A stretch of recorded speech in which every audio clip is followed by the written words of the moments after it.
zusammengefunden. Yesterday's explosion took place as Russia launched a massive wave of Stoltenberg weist darauf hin, dass die Rakete in Polen einschlug zu einem Zeitpunkt, zu dem Russland massiv die Ukraine bombardierte. Es geht jetzt darum, ob der Artikel 4 des NATO-Vertrags einzuleiten ist. Darüber wurde schon vor der Krisensitzung gesprochen. Und zwar der Artikel 4 des NATO-Vertrags. Was ist das? Das sieht Beratungen der NATO-Staaten vor, wenn einer von ihnen die Unversehrtheit seines Gebiets, die politische Unabhängigkeit oder die eigene Sicherheit bedroht sieht.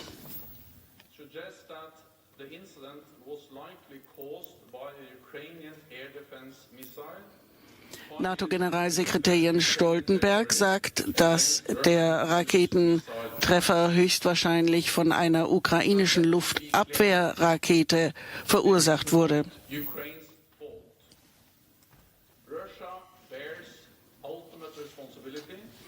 Die Verantwortung liege aber bei Russland, weil die Ukraine ja versucht habe, sich zu wehren.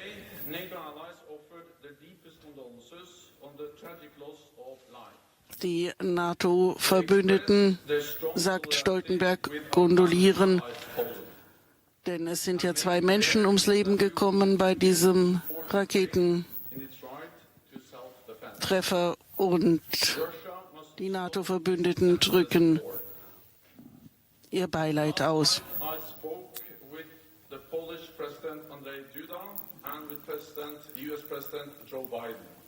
Stoltenberg sagt, er hat mit dem polnischen Staatsoberhaupt Andrzej Duda gesprochen und mit US-Präsident Joe Biden.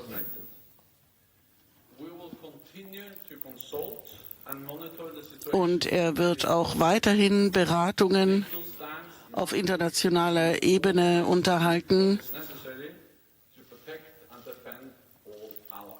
Und alle NATO-Verbündeten könnten sich sicher sein, dass die NATO auf die Unversehrtheit der NATO-Länder achte.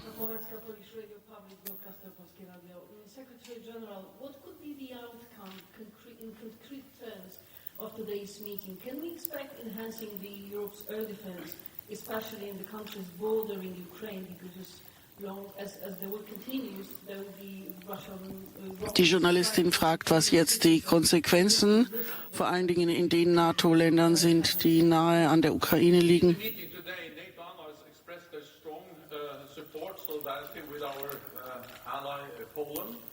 They also expressed the deepest condolences for the tragic loss of life, and NATO has significantly increased its presence in the eastern part of the alliance. Stoltenberg sagt, dass die NATO ohnehin schon im Osten aufgestockt hat und wiederholt, dass die NATO Polen beistehen wird, wie es allen NATO-Verbündeten beistehen wird, wenn die Unversehrtheit eines Gebiets bedroht ist.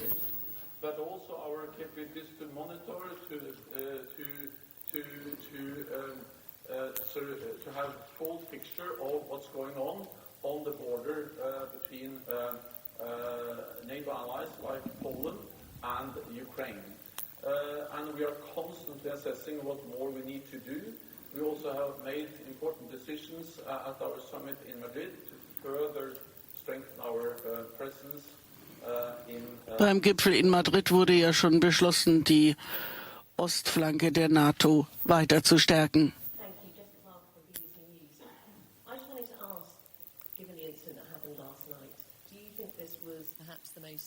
Moment for NATO in this conflict so far? Thank you. War das der stressigste Moment für die NATO bisher? Different incidents and situations. It demonstrates that the war in Ukraine, which is President Putin's responsibility,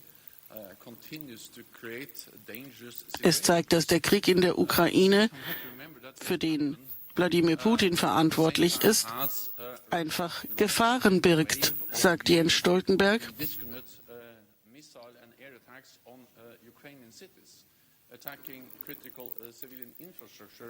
Russland hat die zivile Infrastruktur angegriffen. Das allein ist schon eine sehr gefährliche Situation.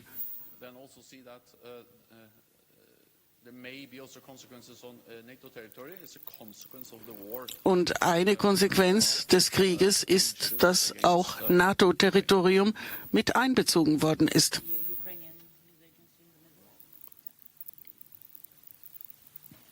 Thank you for the floor. Dmytro Shkurko, National News Agency of Ukraine. I just want to mention that Ukrainians do understand the pain of the Polish people and have a greatest sympathy with that. Der ukrainische Journalist sagt, auch das ukrainische Volk fühlt mit Polen, das 2 Bürger verloren hat. Provided for Ukraine in air defense. Where will be some kind of new systems to cover the Ukrainian sky? Thanks. Und er fragt, wann neue Systeme der Ukraine zur Verfügung gestellt würden, um den Luftraum zu verteidigen.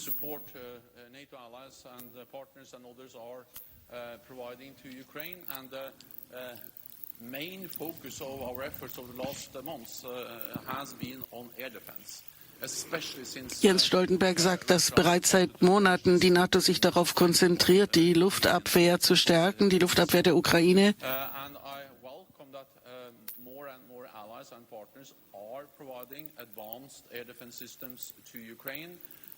Er ist ganz dafür, dass die Partner und immer mehr NATO-Länder der Ukraine auch bei der Luftabwehr mit modernen Systemen helfen.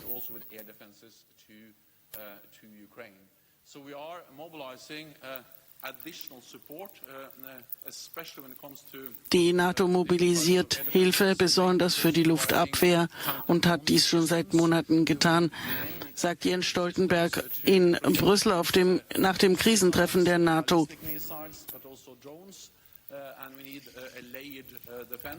Nachdem gestern in Polen eine Rakete eingeschlagen ist, von der Nato-Generalsekretär soeben gesagt hat, dass es eine ukrainische Luftabwehrrakete gewesen sein soll.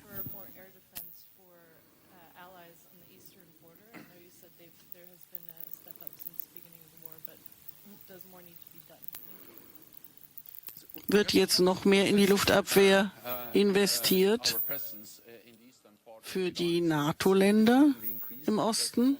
Fragte diese Journalistin.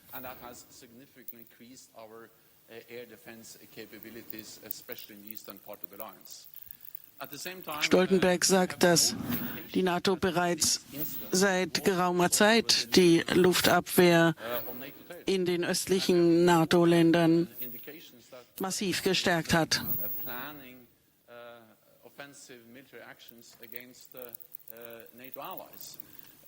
So I think this demonstrates the dangers connected to the ongoing war in Ukraine. Der Vorfall zeigt die Gefahren dieses Krieges.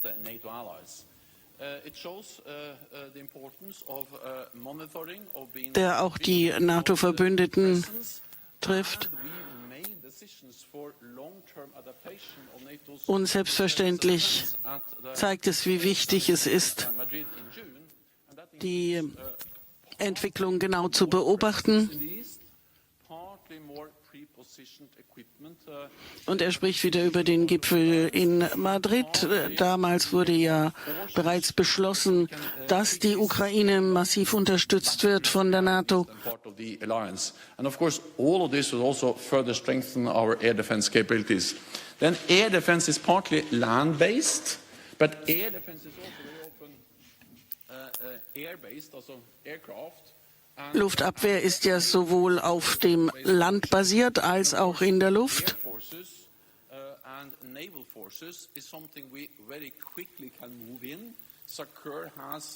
Und wir können da auch sehr schnell reagieren.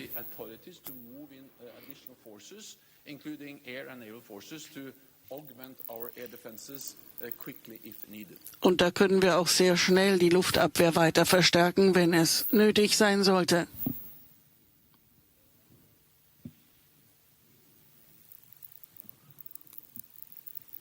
Thanks a lot. Thomas Kutschka, Frankfurter Allgemeine Zeitung. Secretary General, a few factual questions, if I may. First of all, the debris found near the border of Poland and Ukraine, is this debris only from an Ukrainian rocket launched to intercept a Russian missile, or is there also debris of a Russian missile? Secondly, what was the likely trajectory? Der Journalist fragt, ob die Trümmer, die gefunden wurden, nur von der ukrainischen Luftabwehrrakete stammen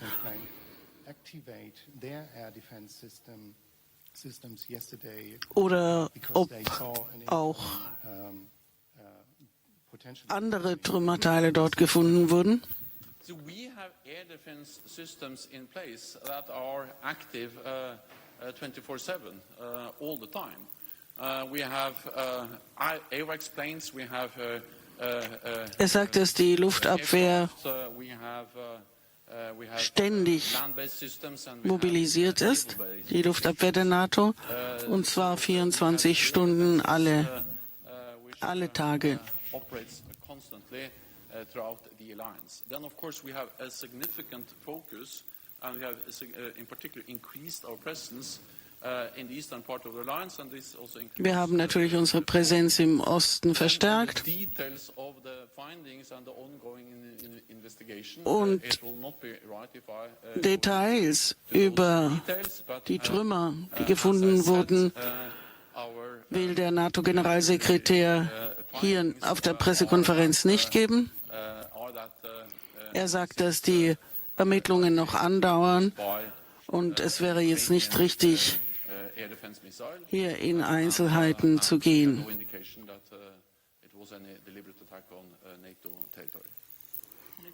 Es gäbe aber keinerlei Anlass zu denken, dass es ein absichtlicher Angriff, ein Angriff auf NATO-Territorium gewesen sei.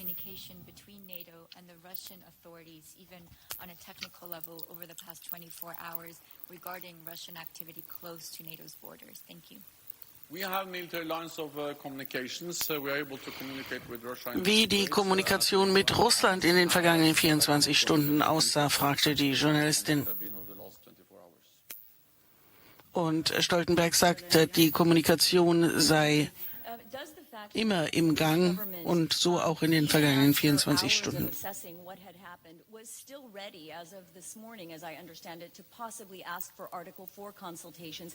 Does that indicate to you that they do not feel reassured, despite all of these measures that have already been taken? And you said that you're constantly assessing and you've got Sie fragt jetzt, ob Polen den vorher bereits angesprochenen Artikel 4 des NATO-Vertrags einleiten wollte, oder beziehungsweise sie sagt, dass Polen ja darüber gesprochen hatte. I spoke with President Duda last night.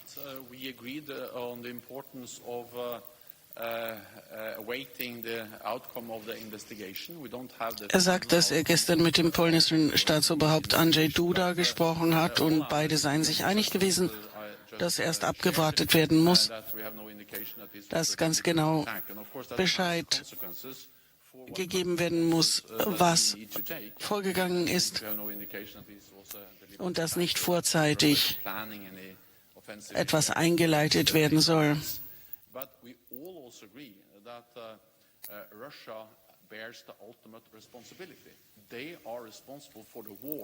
Er wiederholt, dass Russland für den Krieg verantwortlich sei,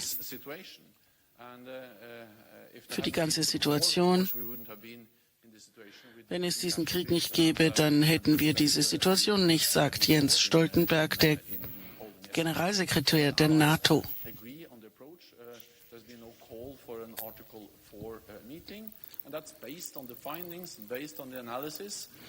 Bisher sei es nicht so weit, nach Artikel 4 des NATO-Vertrags vorzugehen.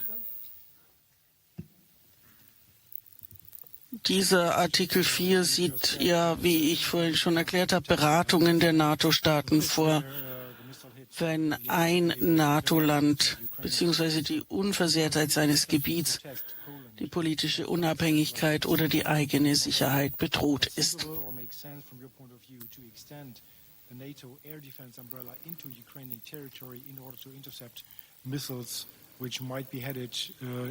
Soll die NATO-Luftabwehr sich auf die Ukraine ausweiten? NATO allies are not party to the conflict in Ukraine. NATO and NATO allies provide support to Ukraine. Die NATO-Verbündeten unterstützen lediglich die Ukraine, sagt Stoltenberg. That's a right which is enshrined in the UN Charter. And of course, Ukraine has the right to defend itself against Die Ukraine hat natürlich das Recht, war of aggression against sich Ukraine. gegen die russische Aggression zu wehren. Our air defense systems are set up to defend against attacks around the clock. But we have no indication this was a result of a deliberate attack, and this incident does not have the characteristics of an attack. Unsere Luftabwehrsysteme arbeiten die ganze Zeit und dies war kein Angriff auf das NATO-Territorium. Es Markus Preis with ARD German TV. Two questions, if I may. The first one is a more personal one. Everybody was very scared, I think, yesterday evening. Everybody understood that it could be a potentially very dangerous situation. How was your personal reaction when you first heard about it? And the second one is about, you said the debris that was found is probably from a Wie haben Sie sich gefühlt, fragt der Journalist, als Sie davon gehört haben, von diesem Raketeneinschlag in Polen? How do you judge that he made this judgment on the origin? Thank you. The last question. Kuleba said it is a Russian conspiracy theory that it is a Ukrainian air defense missile. But your preliminary findings are apparently very different. Fragt nochmal nach den The Trümmern. investigations are not finally concluded, but based on what we Die so Ermittlungen far sind noch know, nicht vorbei, sagt Jens this is Stoltenberg. most likely Ukrainian air defense. Es sieht so aus, es ist höchstwahrscheinlich eine ukrainische Luftabwehrrakete. Aber wir sagen auch, dass es nicht die Schuld der Ukraine ist, sondern Russland trägt die Verantwortung. Hierfür sagt Jens Stoltenberg, der NATO-Generalsekretär. From Russia against Ukraine yesterday. And of course, Ukraine has the right to shoot down those missiles that are targeting Ukrainian Die Ukraine hat das Recht, and critical die Raketen infrastructure. sich vor diesen Raketen wehren zu wollen Then und dagegen vorzugehen. NATO is prepared for situations like this. We are exercising, we Die are NATO preparing for incidents, for accidents ist like this, bereit für solche Situationen. first and foremost to prevent them from happening. Wir wollen natürlich nicht, dass sie geschehen. Aber wenn sie geschehen, dann sind wir dafür da, dass die Dinge nicht außer Kontrolle geraten.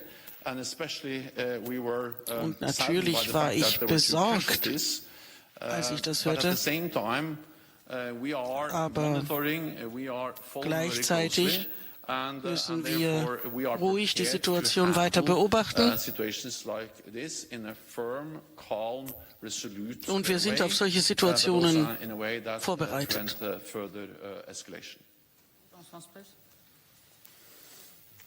Thank you very much, Secretary General.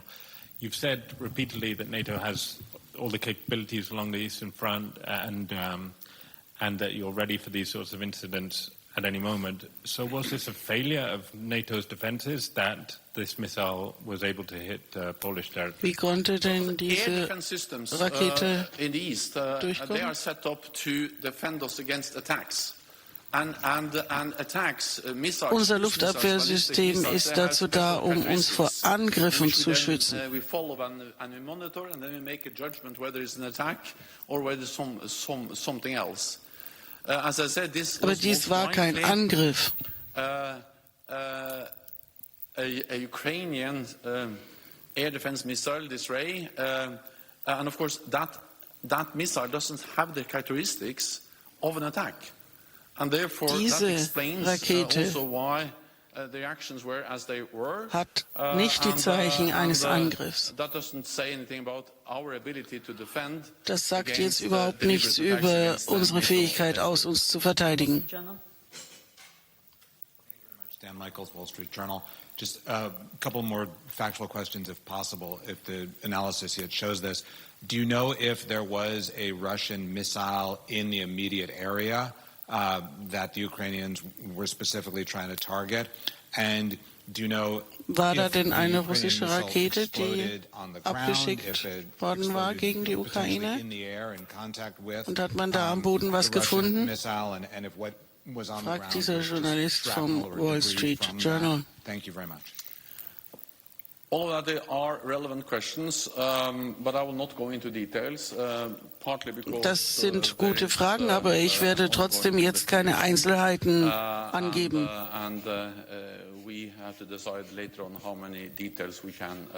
Wir müssen später darüber beraten, wie viele Einzelheiten wir rausgeben können. Lady over there. Thanks.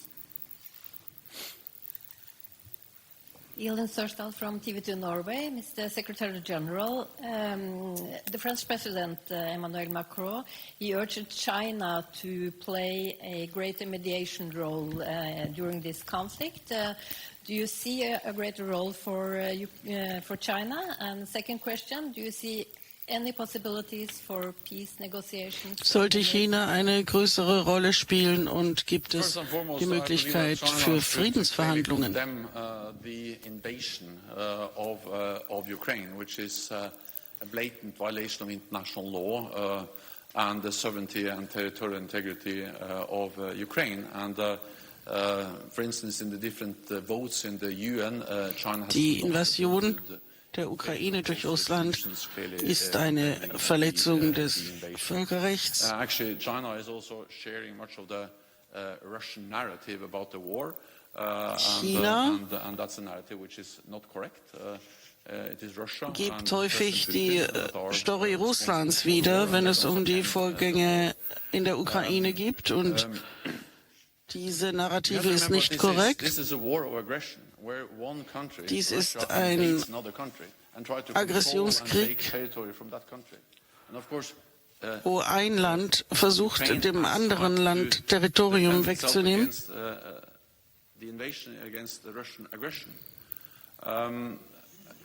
Und die Ukraine wehrt sich gegen die russische Aggression.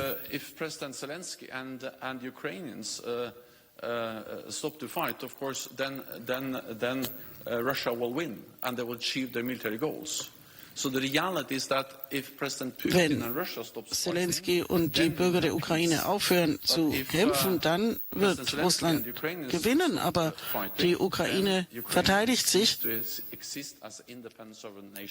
Und die Ukraine ist ein unabhängiger Staat. Most likely this war will at some stage end at the negotiating table. Sicherlich wird dieser Krieg höchstwahrscheinlich irgendwann am Verhandlungstisch enden. Wann? Das hängt von den Vorgängen auf dem Schlachtfeld ab.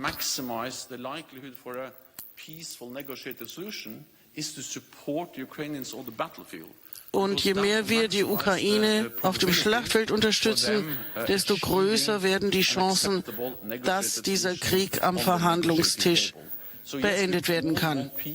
Wir wollen Frieden. Wir wollen alle, dass dieser Krieg bald vorbei ist. Das Beste, das wir tun können, damit die Ukraine unabhängig bleibt, ist, sie zu unterstützen. Take one final question, TV and 24 Poland. Gentleman here. Thank you, Secretary General. As you said, it's too early to assess whether it was accident or not, but for sure it was a stress test for the whole NATO. Could you assess that and rate the first reaction of the Polish government, the channel of communications, and the reaction of the NATO? Any room for improvement and any lesson learned for future? Thank you.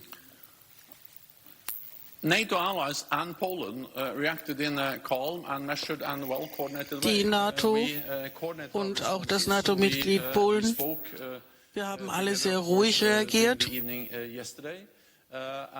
Gestern Abend informed us. I spoke with the Supreme Allied Commander both yesterday and this morning, and he also came to NATO allies or to the North Atlantic Council here in the NATO headquarters this morning and briefed the allies. So the coordination, the exchange of information and the der Austausch von Informationen and also the message that we need to und auch die gemeinsame Botschaft, dass wir erstmal der Sache auf den Grund gehen müssen. Da waren wir uns von Anfang an einig. Wir haben alle einen kühlen Kopf bewahrt. I think you have to understand that to manage this kind of instance is partly about being firm and reacting quickly. In solchen Angelegenheiten muss man in der Lage sein, schnell zu reagieren, aber gleichzeitig auch ruhig zu bleiben und klar zu denken. Wir wollten auf keinen Fall irgendetwas entscheiden, bevor wir ein klares Bild hatten, was passiert ist. Jetzt haben wir ein klareres Bild. Und da sagen wir, dass es keinerlei Anzeichen gibt, dass es sich um einen Angriff handelte auf NATO-Gebiet. But what we do know is that the whole incident is caused by Russia's brutal war in Ukraine. So the best way of preventing anything like this from happening again is for Russia to stop this war. Es wäre am besten, wenn Russland mit dem Krieg aufhört, dann gäbe es solche Vorfälle nicht. Meine Damen und Herren, das war live aus Brüssel. Die Pressekonferenz nach dem Krisentreffen der NATO mit NATO-Generalsekretär Jens Stoltenberg. Er hat uns gesagt, dass es sich um eine ukrainische Luftabwehrrakete handelte und dass es mit Sicherheit, soweit man jetzt sehen kann, kein Angriff auf das NATO-Territorium war.